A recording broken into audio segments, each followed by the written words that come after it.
Ladies and gentlemen, today I want to talk about something bold, something radical, and perhaps even a little unnerving. But sometimes the most transformative actions in life come from leaning into discomfort. So here it is, it's time to ghost everyone. Setting boundaries without guilt is one of the most transformative actions we can take in our lives, yet it's often one of the hardest. We've been conditioned, many of us from a young age, to believe that saying no is selfish, that creating limits in relationships makes us unkind, or that prioritizing our needs over someone else's will make us less lovable. These beliefs are deeply ingrained, and they often come with feelings of guilt or shame when we even consider putting ourselves first. But the truth is, boundaries are not walls meant to shut others out. They are bridges to healthier relationships and a stronger sense of self. When we fail to set boundaries, we often end up sacrificing our own well-being to meet the expectations of others. We say yes when we mean no. We overextend ourselves to the point of burnout. We feel resentment building toward people we care about because we've given them access to parts of ourselves that we didn't truly want to share. And here's the kicker, this is not their fault. It's ours because we didn't communicate where our lines are. The reality is that people will only treat us as we allow them to. And when we fail to set boundaries, we're essentially giving permission for others to prioritize their needs over ours. Setting boundaries requires courage, and that courage begins with understanding our worth. So many of us are afraid to set limits because we fear rejection or disapproval. We think, what if they get mad? What if they leave? What if they think I'm selfish? But here's the thing. The people who truly love and respect us will honor our boundaries, even if it takes them a moment to adjust. And those who don't, well, maybe their presence in our lives needs to be reevaluated. Boundaries are a way of saying, this is how I need to be treated to feel respected and safe in this relationship. It's not about controlling others, it's about standing up for ourselves. One of the hardest parts of setting boundaries is dealing with the guilt that can come with it.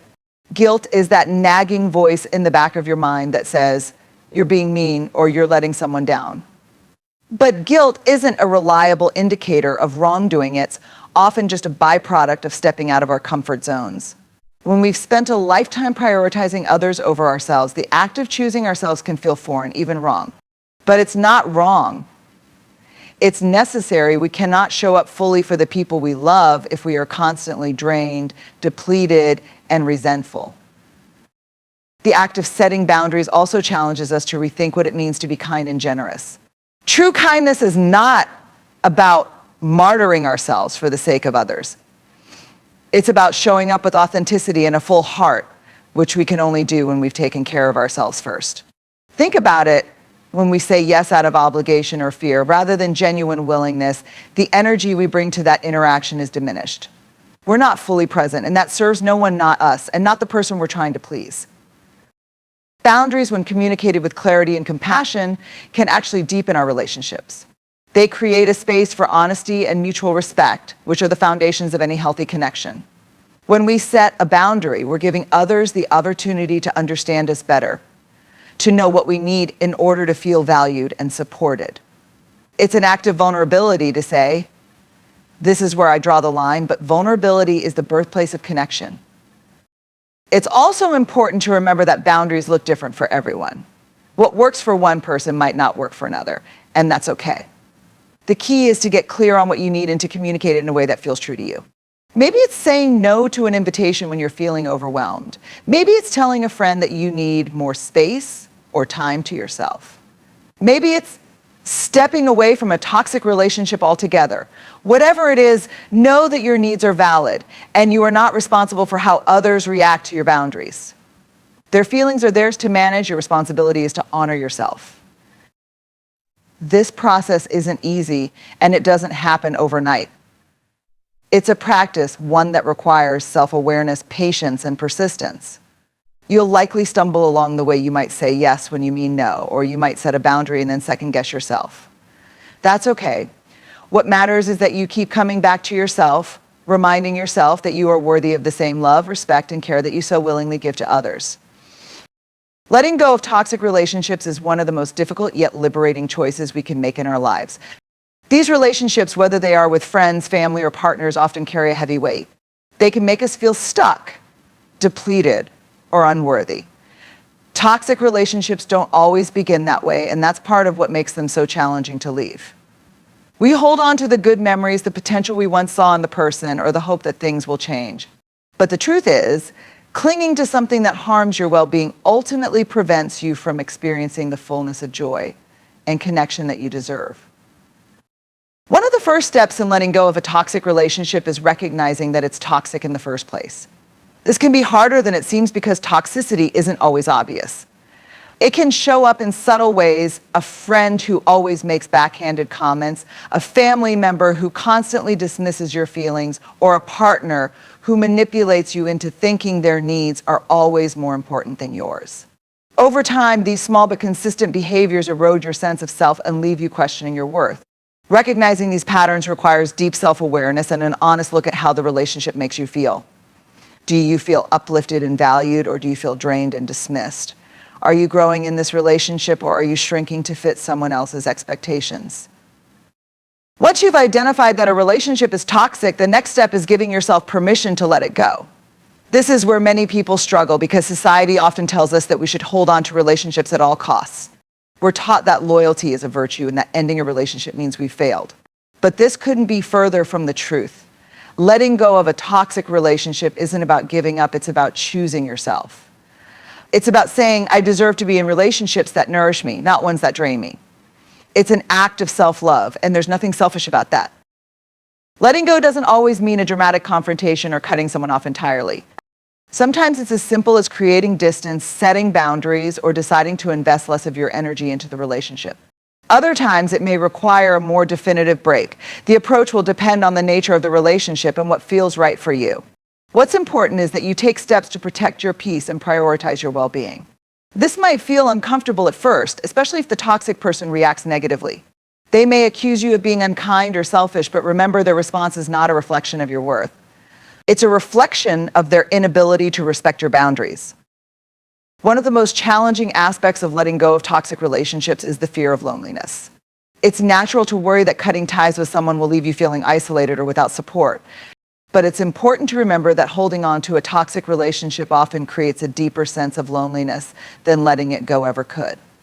When you're in a relationship where you can't be your authentic self, where you feel unseen or unvalued or already experiencing a form of disconnection, letting go creates space for healthier relationships to enter your life, relationships that align with your values and allow you to show up as your true self. Another obstacle to letting go is the guilt that often comes with it. You might think, what if I hurt them? What if they need me? But ask yourself this: is staying in this relationship helping either of you grow? Often, by holding on, we enable the other person's toxic behavior and prevent them from facing the consequences of their actions. Letting go can be an act of kindness, not just to yourself, but to them as well. It gives both of you the opportunity to grow and find relationships that better serve your individual journeys. Healing from a toxic relationship takes time and requires self-compassion. You might find yourself questioning your decision, replaying old conversations, or missing the person despite everything. These feelings are normal and part of the process. It's okay to grieve the relationship, even if it was unhealthy. Grief doesn't mean you made the wrong choice. It means you cared deeply. And that's a testament to your capacity for love. As you move forward, it's essential to surround yourself with people who uplift and support you. Seek out relationships where you feel seen, heard, and valued. These connections will remind you of what's possible and help you rebuild your sense of trust and belonging. And remember, the most important relationship you'll ever have is the one with yourself. By letting go of toxicity, you're not just creating space for healthier relationships with others, you're creating space to deepen the relationship you have with yourself. Embracing solitude is an act of courage and self-discovery in a world that constantly tells us we need to be connected, busy, and available. Society often equates being alone with loneliness, making us believe that solitude is something to be avoided, something to fear. But solitude is not loneliness. It is the space where we meet ourselves, where we can listen to the quiet whispers of our soul and truly understand what we need, who we are, and what we want from life. It is in solitude that we reconnect with the essence of who we are, away from the noise and demands of the world. Solitude is powerful because it allows us to step away from the roles and identities that others impose on us. In the company of others, we often wear masks, consciously or unconsciously, to meet expectations or fit into the dynamics of relationships and environments. But when we are alone, those masks can come off. There's no one to impress, no one to please, no one to judge. In that space, we are free to be unapologetically ourselves. We can examine our thoughts, feelings, and desires without external influence. And in doing so, we gain clarity and insight that is often impossible to find in the midst of constant interaction. For many people, the idea of being alone is uncomfortable. We've been conditioned to associate our worth with our relationships and our ability to be available to others. There's a fear of what might surface when we're left alone with our thoughts, a fear of facing the emotions we've been suppressing or the truths we've been avoiding. But the discomfort of solitude is not a sign that something is wrong. It's a sign that something within us needs our attention. When we lean into that discomfort instead of running from it, we create an opportunity for healing and growth. Solitude becomes a mirror, reflecting back to us the areas of our lives that need care, change, or acceptance. One of the greatest gifts of solitude is the chance to recharge and replenish our energy. When we are constantly surrounded by people and stimuli, our emotional and mental reserves can become depleted. We give and give, often without realizing how much we're depleting ourselves until we feel exhausted or burned out. Solitude provides a sanctuary where we can pause, breathe, and refill our cup. It's a space where we can reconnect with the things that bring us joy and peace, whether it's reading a book, walking in nature, journaling, or simply sitting in silence. These moments of stillness allow us to return to the world with renewed energy and a clearer sense of purpose. Solitude also fosters creativity and self-expression. When we are alone, free from the distractions and expectations of others, our minds have the space to wander and explore. Ideas flow more freely, and we're able to tap into parts of ourselves that might otherwise remain hidden. Many of the world's greatest thinkers, artists, and innovators have spoken about the importance of solitude in their creative processes. It is in those quiet moments that inspiration strikes, that we can hear the faintest whispers of our intuition and imagination. Solitude is not an escape from the world. It is a doorway to deeper engagement with it, a way to bring our unique gifts and perspectives to light. Another important aspect of embracing solitude is learning to enjoy our own company. In a world that places so much emphasis on external validation, it can be challenging to find contentment and fulfillment from within. But when we learn to be alone without feeling lonely, we cultivate a sense of inner peace and self-sufficiency that no external source can provide. We realize that we don't need constant validation, approval, or distraction to feel whole. The sense of self-reliance doesn't mean we don't need others. It means we can approach our relationships from a place of strength and authenticity, rather than neediness or fear. Solitude is also a time for reflection and intentional living. In the busyness of daily life, it's easy to get swept up in routines and obligations, losing sight of what truly matters to us. Taking time alone allows us to pause and reflect on our choices, our values, and our vows. Are we living in alignment with who we want to be? Are we prioritizing what brings us joy and fulfillment? These questions often go unanswered when we're caught up in the hustle, but in solitude, we can examine them with honesty and intention. Choosing solitude is not about rejecting the world or isolating ourselves permanently. It's about finding balance, about creating space for ourselves amid the demands of life and relationships. It's a reminder that we are more than our roles, more than our obligations, more than what others expect of us. Solitude is a practice, one that requires patience and mindfulness. It may feel strange or even uncomfortable at first, especially if we're not used to being alone. But like any practice, it becomes easier and more rewarding with time. Prioritizing your mental health is one of the most profound and necessary commitments you can make to yourself. In a world that celebrates hustle, busyness, and productivity, taking time to care for your inner well-being can feel like an act of rebellion.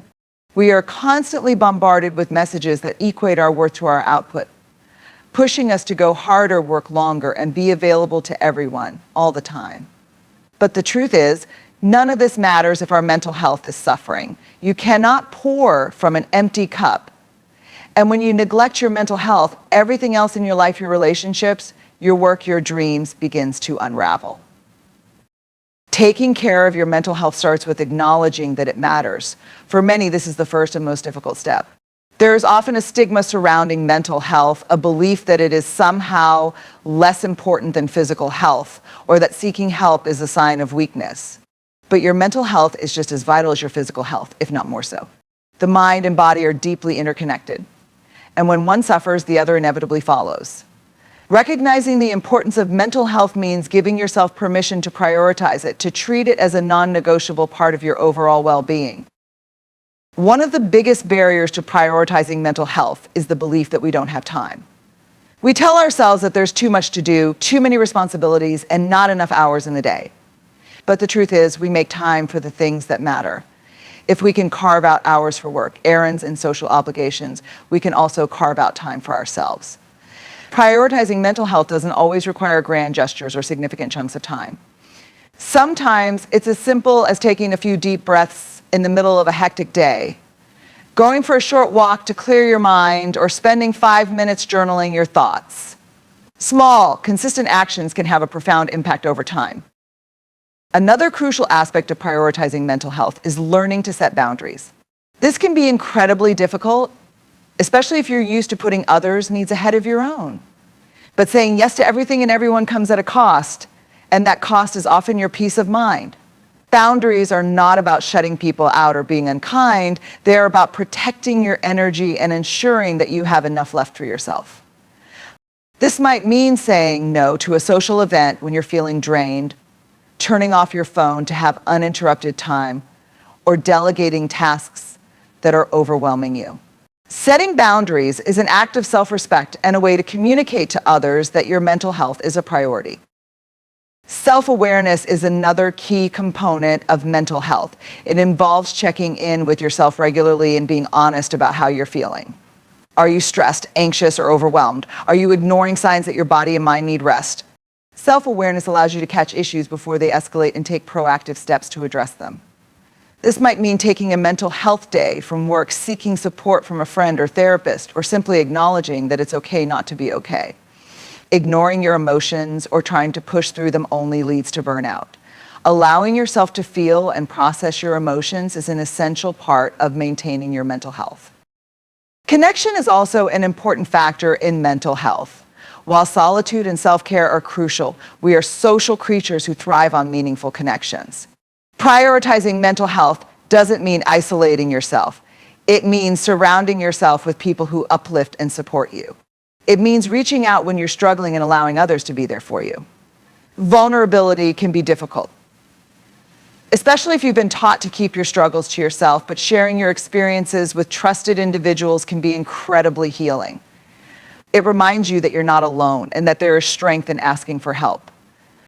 Part of prioritizing mental health is also recognizing when you need professional support.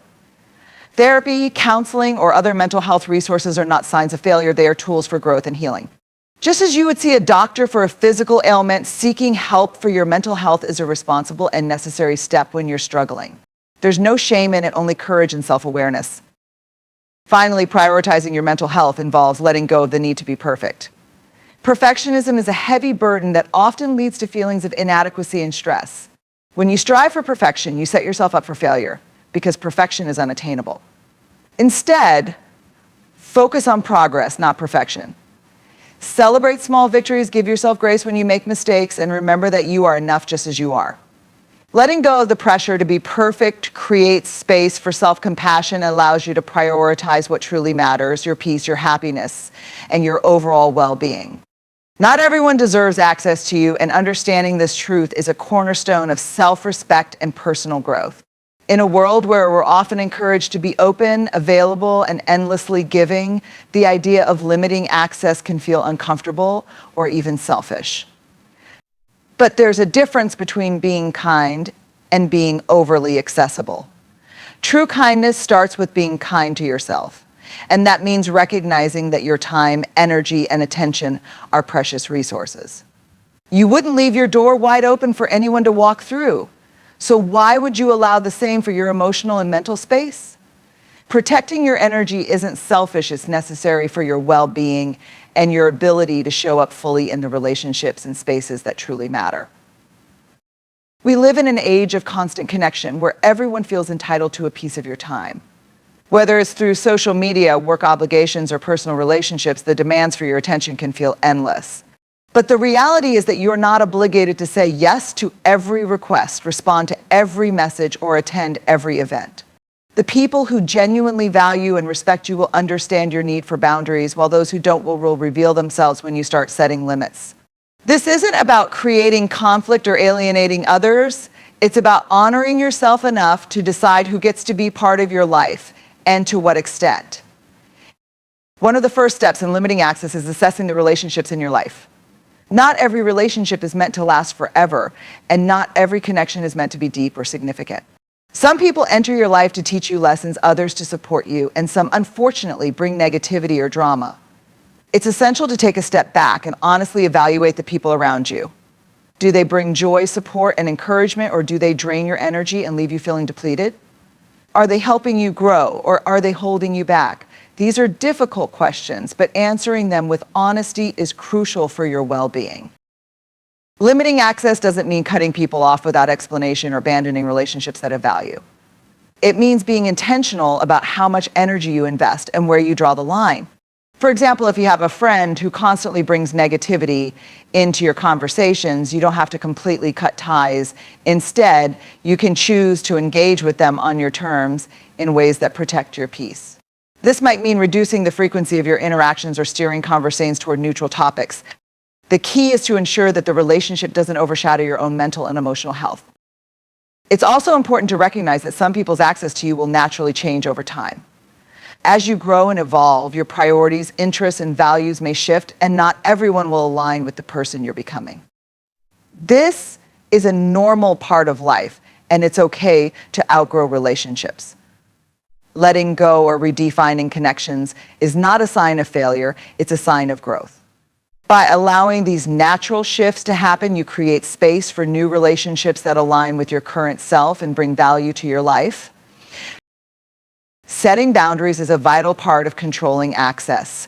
Boundaries are not about pushing people away, they are about creating a framework for healthy interactions.